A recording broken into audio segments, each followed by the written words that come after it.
Hello అందరికీ నమస్కారం. అందరూ ఎలా ఉన్నారండి? నేనైతే బాగున్నాను. మీరు కూడా బాగున్నారని ఆశిస్తున్నాను. ఈరోజు టాపిక్ ఏందంటే అధికంగా ఉప్పు తీసుకోవడం వల్ల కలిగే అనర్థాలు. మన నిత్య జీవితంలో మనం తీసుకునే ప్రతి ఆహారంలో ఉప్పుని ఒక భాగంగా చేసుకొని మనం ప్రతిరోజు తీసుకుంటూ ఉన్నాం. అయితే ఇది ఎక్కువ మోతాదులో తీసుకోవడం వల్ల జరిగే నష్టాల గురించి మనం తెలుసుకుందాం. శరీరాన్ని ఆరోగ్యంగా ఫిట్‌గా ఉంచడానికి ప్రతిరోజు ఆరోగ్యకరమైనటువంటి పోషకమైన పదార్థాలు తీసుకోవడం చాలా ముఖ్యం. అనేక రకాలైన సీజన్ పండ్లు, కూరగాయలు ఆహారంలో చేర్చుకోవడం వల్ల శరీర రోగనిరోధక శక్తిని బలోపేతం చేయడంతో పాటు పలు వ్యాధుల నుంచి రక్షించడంలో మేలు చేస్తుంది.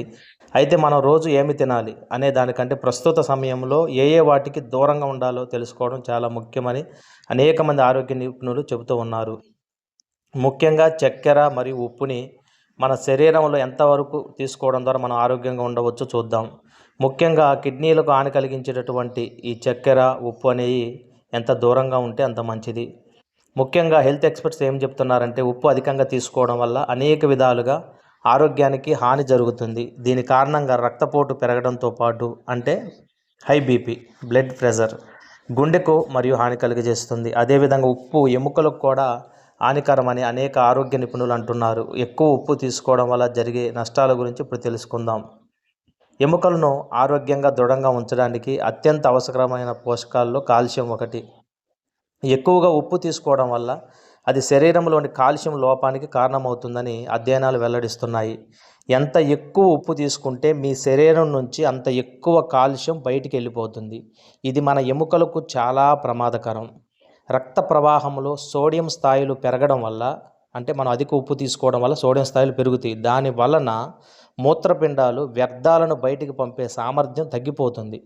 ఇది శరీరంలోని రక్తనాళాలపై ఒత్తిడిని కలగజేస్తుంది.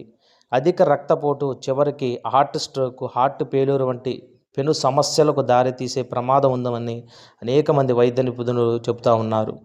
ఉప్పు ఎక్కువగా తీసుకోవడం వల్ల సోడియం లేదా ఉప్పు అధికంగా తీసుకోవడం వల్ల శరీరానికి అనేక రకాలైనటువంటి హాని కలుగుతుంది.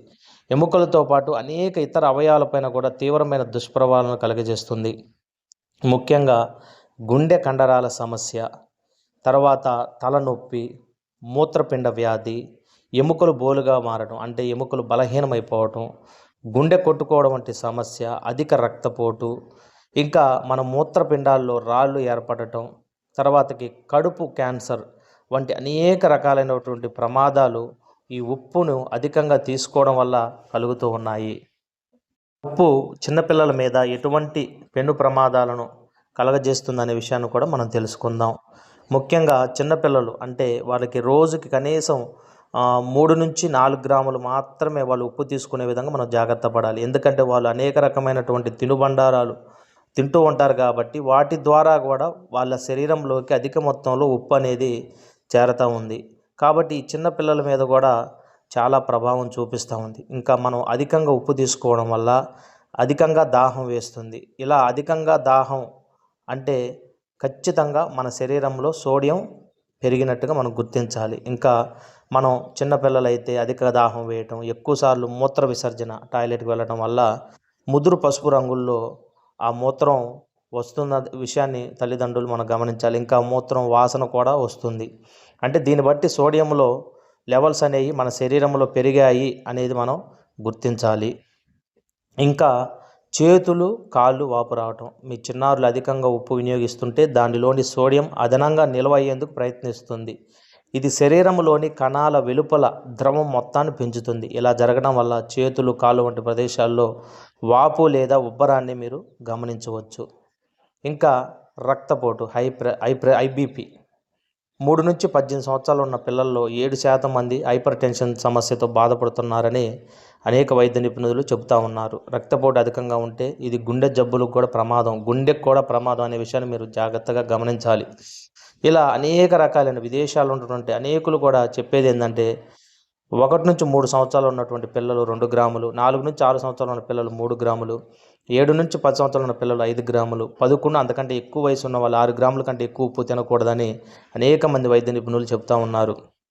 అధిక సోడియం నుంచి మనం ఎలా నియంత్రించుకోవాలి? శరీరంలో సోడియం నిల్వలను సమతుల్యం చేయాలి, అంటే బ్యాలెన్స్గా ఉండాలంటే మనం ఎక్కువ నీరు తాగేలా చూసుకోవాలి. పొటాషియం శరీరంలో సోడియం స్థాయిల నిర్వహణ సమర్థవంతమైన ఖనిజం అన్నమాట. పొటాషియం ఎక్కువగా ఉండే ఆహారం తీసుకునేలా చూడాలి. అంటే అరటి పండ్ల ద్వారా పొటాషియం ఎక్కువగా మనకి లభిస్తుంది. అలాంటివి తర్వాత పెరుగు, కివి పండ్లు ఇట్లా రకరకాలు అయితే పొటాషియాన్ని అందించేటటువంటి ఫలాలను తీసుకోవడం కూడా చాలా మంచిది. చిన్నపిల్లలు ఎక్కువగా బేకరీ ఫుడ్స్కి తర్వాత జంక్ ఫుడ్స్కి ఎక్కువగా అలవాటు పడటం అనేది మనం చూస్తూ ఉన్నాం. మన దేశంలో కూడా వంట చేసే సమయంలో కూరల్లో వంటకాల్లో కలిపే ఉప్పు ఎక్కువగా ఉంటుంది. ఇప్పుడిప్పుడే మన దేశంలోనూ చిప్స్, బర్గర్లు అంటే ఈ పాశ్చాత్య దేశాలకు సంబంధించినటువంటి అలవాట్లకి మన పిల్లలు కూడా అలవాటు పడుతూ ఉండటం వల్ల ఈ రెడీమేడ్ ఫుడ్స్ తినడం వల్ల ఉప్పు అనేది మన అధికంగా శరీరంలోకి చేరుతూ ఉంది. ఫాస్ట్ ఫుడ్ సెంటర్లు ప్యాకెట్లో సిద్ధంగా ఉన్న పదార్థాలు ఈ మార్కెట్లను ఈ రోజుల్లో ముంచెత్తుతూ ఉన్నాయి. తరచూ బయట తినడం అలవాటుగా మారిపోయింది. వీటి వల్ల మనం తినే ఉప్పు స్థాయిలు పెరిగిపోయి ఉప్పు మరింత ముప్పుగా పరిణమించడాన్ని మనం చూస్తున్నాం. ఈ ఉప్పును అధిక మోతాదులో తీసుకోవడం వల్ల జరిగేటువంటి నష్టాల గురించి మనం తెలుసుకుంటూ ఉన్నాం. ఉప్పు అంటే మన శరీరానికి సగటున రోజుకి 1500 మిల్లీగ్రాముల సోడియం, ఉప్పు అంటే సోడియం అనేది అవసరం. ఉప్పుని శాస్త్రీయంగా సోడియం క్లోరైడ్ అని పిలుస్తారు, NaCl. దీంట్లో సోడియం ఉంది, క్లోరైడ్ ఉంది. ఇవి రెండూ కూడా 40% సోడియం, 60% క్లోరైడ్ ఉంటాయి. అంటే మనం 1 గ్రాము ఉప్పు తీసుకుంటే దాని ద్వారా మన శరీరానికి 400 మిల్లీగ్రాముల సోడియం లభిస్తుందన్నమాట. అంటే మనకు కావాల్సిన రోజు మొత్తం మీద 1500 మిల్లీగ్రాములు, అంటే మన రోజుకి సగటున 4 గ్రాముల ఉప్పు తీసుకుంటే సరిపోతుంది. గరిష్టంగా 5 నుంచి 6 గ్రాముల వరకు తీసుకోవచ్చు. 1 టీ స్పూను ఉప్పు బరువు సగటున 6 గ్రాములు. 1 టీ స్పూన్ ఉప్పు మాత్రమే మన రోజు మొత్తం మీద మనం తీసుకోవాలి. కూరల ద్వారా కానీ పెరుగులో కలిపి ఉప్పు తినడం ద్వారా ఏ విధంగా అయితేనే రోజుకు 6 గ్రాములు మాత్రం ఉప్పు మనం తీసుకోవాలి. కూరగాయలు, పండ్లు, ధాన్యాలు, పప్పులు వంటి సహజమైన పదార్థాల్లో కొంత సోడియం ఉంటుంది. గిగులు అన్నీ ఇన్స్టెంట్గా దొరకడం వల్ల శారీరక శ్రమకి మానవుడు దూరమవుతూ ఉన్నాడు. ఇది కూడా అనేక రకాలైన అనర్థాలకు దారితీస్తుంది. చాలా మనం చెమట రూపంలో సోడియం ఎక్కువగా బయటికి పోతుంది. ఇది వాస్తవం. ఎందుకంటే మనం నిత్యం వ్యాయామం చేయడం ద్వారా అనేక రకాలైనటువంటి ఇంటి పనులు తర్వాత అనేక రకాలైన పనులు చేయడం ద్వారానే ఎక్సర్సైజ్ చేయడం ద్వారా, వ్యాయామాలు చేయడం ద్వారా, శారీరక శ్రమ చేయడం ద్వారా, కఠినమైన శారీరక శ్రమ చేయడం ద్వారా మనకు చెమట పడుతుంది. ఇట్లా ఈ చెమట రూపంలో ఈ ఉప్పు అనేది బయటికి వెళ్ళిపోతూ ఉంది. కాబట్టి దీనివల్ల మనకి కొంచెం ఉప్పు ఎక్కువ తీసుకున్నా ఇట్లా బయటికి వెళ్ళిపోవడం వల్ల మనకి ఆ ఉప్పు వల్ల ఎటువంటి లోపం అంటే అనర్థం అనేది తగ్గిపోతుంది. కాబట్టి శారీరక శ్రమ చేయడం అనేది ఈ యొక్క సమస్య నుంచి బయటపడడానికి కొంత పరిష్కారం కావచ్చు. ఇవి కేవలం సమాచారం మాత్రమే, ఇది మీరు గమనించాలి. అనేక మంది వైద్య నిపుణులు ఉన్నారు, వారి యొక్క సలహాలు పాటించి మీ యొక్క ఆరోగ్య పరిస్థితిని బట్టి ముందుకెళ్లాల్సిందిగా కోరుచున్నాము. ధన్యవాదములు. మా యొక్క విశ్లేషణ మీకు నచ్చినట్లయితే దయచేసి లైక్ చేయండి, సబ్స్క్రైబ్ చేయండి, ఎంకరేజ్ చేయండి.